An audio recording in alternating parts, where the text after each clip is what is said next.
Then we have certificate of origin, which help to determine that this product is originating from this country, either because the raw material is sourced from that country.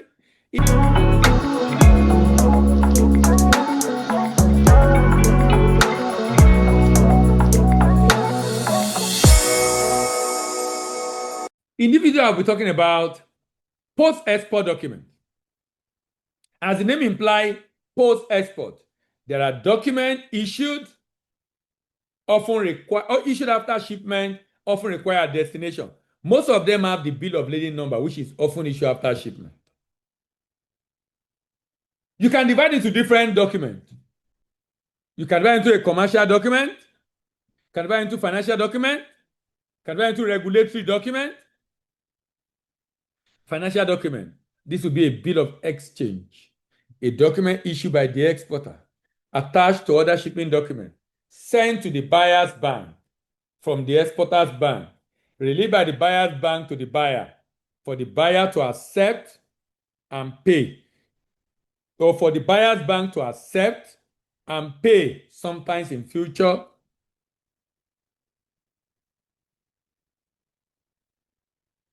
Now,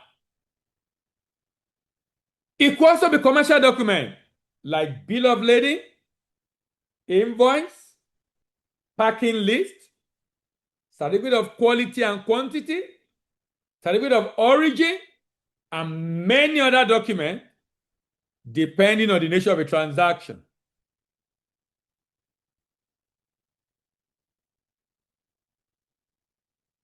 So, for example, bill of lading is an evidence of title to the goods. Bill of lading is an evidence of contract of carriage. Bill of lading is an evidence of receipt of goods by the shipping line. This is the reason why buyers can pay before they see the goods. Why? Because they have a document in their custody that shows the shipping line have received the good, that shows the good has been shipped, that shows the good is yet to be arrived or has arrived.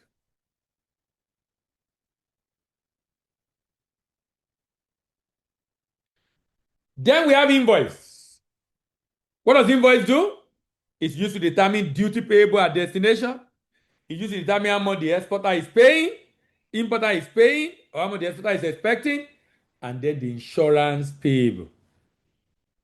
And then the insurance payable. And then the insurance payable.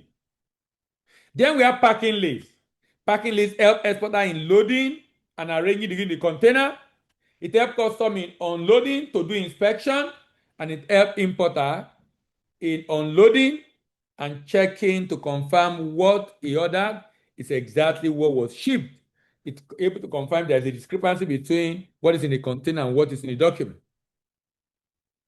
Then we have certificate of origin, which help to determine that this product is originating from this country, either because the raw material is sourced from that country, either because there is a substantial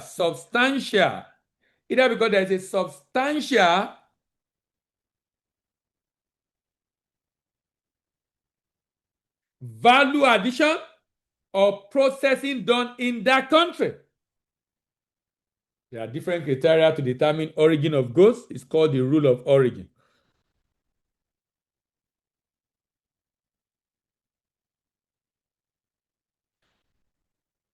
Still on post-export documentation, we have certificate of quality and quantity. Remember, the buyer will likely pay before he sees the goods.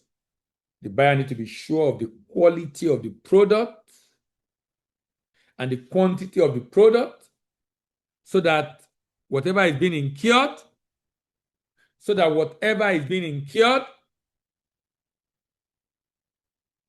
whatsoever is being incurred is not wasted, because we are buying the right quality of goods. The post-export document is required by the buyer's bank to pay, particularly if it's a bill for collection or it's a letter of credit. In fact, in a letter of credit, the documents must comply with the terms and conditions of a letter of credit. Because letter of credit is an undertaking of the buyer's bank given to the seller, which give assurance of payment when shipment is made and certain conditions stated on the letter of credit are fulfilled. And certain conditions of the letter of credit are fulfilled. Letter of credit is an undertaking of the buyer's bank, given to the seller, which give assurance of payment when shipment is made and certain terms and conditions are fulfilled. The document must comply with the LC terms. That means you must cross your T's and dot your I's. You must cross your T's and dot your I's. All right, thank you very much again for joining me today as we explore this step-by-step export process. In the next video, I'll be talking about port-to-port shipment.